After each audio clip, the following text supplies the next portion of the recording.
7월 13일 화요일 가정예배를 하나님 앞에 올려드리도록 하겠습니다. 다 같이 사도신경으로 신앙을 고백하도록 하겠습니다. 나는 전능하신 아버지 하나님, 천지의 창조주를 믿습니다. 나는 그의 유일하신 아들 우리 주 예수 그리스도를 믿습니다.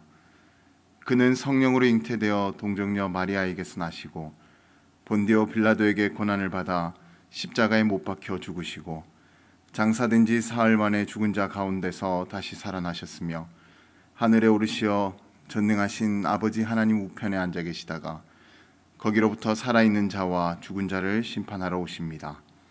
나는 성령을 믿으며 거룩한 공교회와 성도의 교제와 죄를 용서받는 것과 몸의 부활과 영생을 믿습니다. 아멘. 다 같이 복음성가 주를 앙모하는 자를 함께 부르도록 하겠습니다.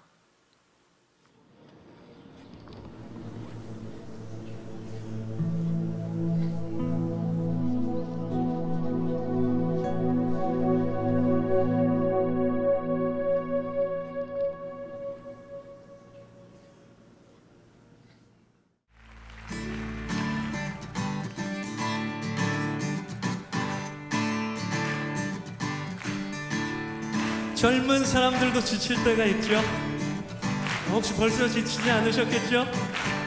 젊은이라도 넘어지고 지치고 성경에 자빠진다는 말도 있더군요. 그럴지라도 오직 여호와를 앙망하는 자는, 하나님을 사랑하고 하나님을 기다리는 자는 새 힘을 주실 것이라고 말씀하십니다. 아멘. 독수리가 날개치며 올라감과 같은 새 힘을 주실 것입니다. 그렇게 믿으십니까? 우리를 새롭게 하시는, 우리에게 새 힘 주시는 여호와 하나님을 바라보십시다. 할렐루야. 주를 앙모하는 자 올라가 독수리가, 주를 앙모하는 자, 주를 앙모하는 자 올라가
오늘 우리 가정에게 허락하신 하나님의 말씀은 이사야서 40장 30절의 말씀입니다.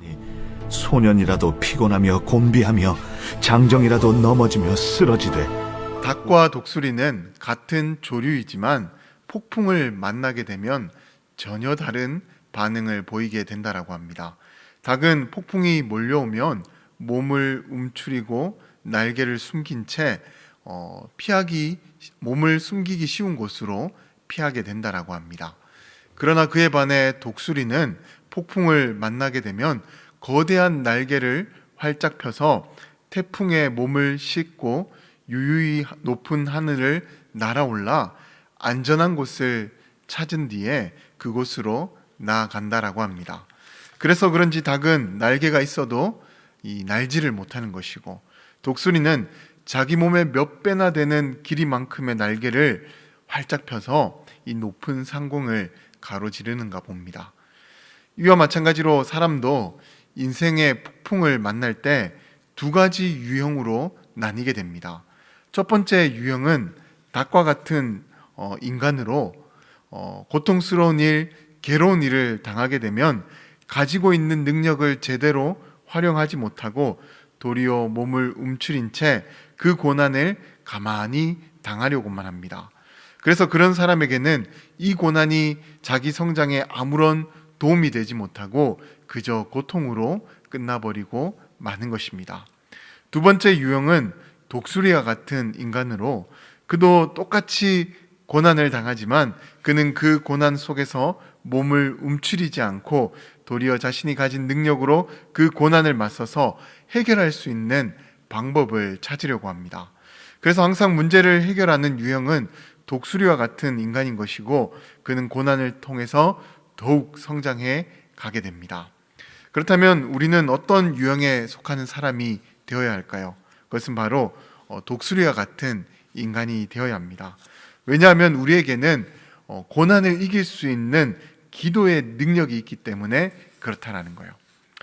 우리가 고난 속에서 기도를 하게 되면 하나님께서 그 기도를 들으십니다. 그리고 그 기도의 응답으로 우리에게 새 힘을 주셔서 고난 속에서 그 고난을 빠져나올 수 있도록 도움을 주십니다. 우리 그리스도인들은 바로 이 특권을 가진 사람들입니다. 그렇게 우리가 고난을 당하게 되면 몸을 움츠리며 소극적인 자세로 고난을 당하는 것이 아니라 하나님께 기도하며 우리에게 새 힘을 주시는 그 하나님께 부르짖어야 하는 것입니다. 오늘 본문의 말씀인 이사야서 40장의 말씀을 보게 되면 하나님께서는 이사야 선지자를 통해서 유다 백성들이 회복되고 바벨론 포로에서 벗어나 예루살렘 땅으로 다시 돌아오게 될 것을 말씀하고 있습니다.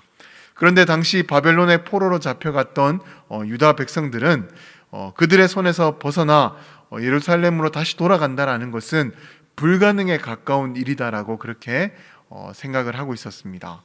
그리고 설령 어떻게 돌아간다 할지라도 폐허가 된 그 예루살렘에 다시 정착하는 것도 불가능한 일이라고 여기고 있었습니다.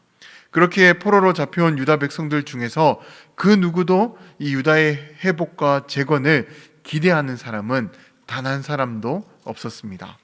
하지만 하나님께서는 이사야 선지자를 통해서 그것은 불가능한 일이 아니다라고 그렇게 분명하게 말씀을 하십니다.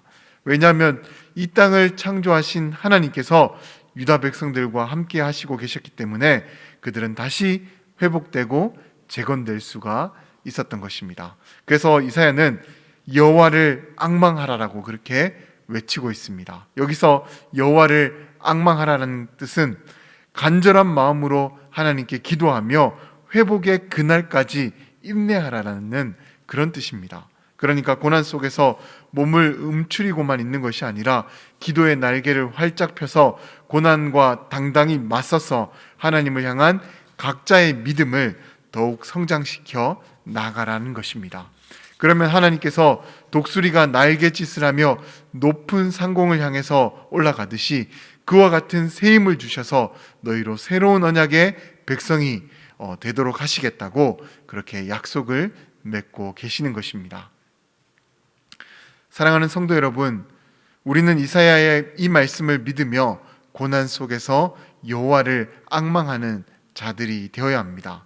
지금 어려운 고난이 우리 앞에 찾아왔지만 이 고난을 당하고만 있으면 우리에게 아무런 유익함이 없게 되는 것입니다. 그저 고통으로 끝나고 마는 것입니다. 그러나 우리가 이 고난 속에서 기도의 날개를 활짝 펴고 여호와를 앙망하며 하나님께 부르짖으면 주님께서 독수리와 같은 새 힘을 주셔서 우리로 그 고난을 넘어서게 할 것입니다. 그리고 더욱 성장한 믿음으로 하나님 앞에 세워지게 될 것입니다. 아무쪼록 우리에게는 기도의 날개가 있다라는 것을 믿으며 어떤 순간에도 하나님을 앙망하며 의지하는 분들이 되셔서 그 고난에서 건짐받는 분들이 되시기를 주님의 이름으로 간절히 축원드립니다. 지금 고난 속에 있다면 하나님을 향한 기도의 날개를 활짝 펴시고 하나님께 기도하며 하나님의 이름을 부르짖으며 기도해 보시기 바랍니다.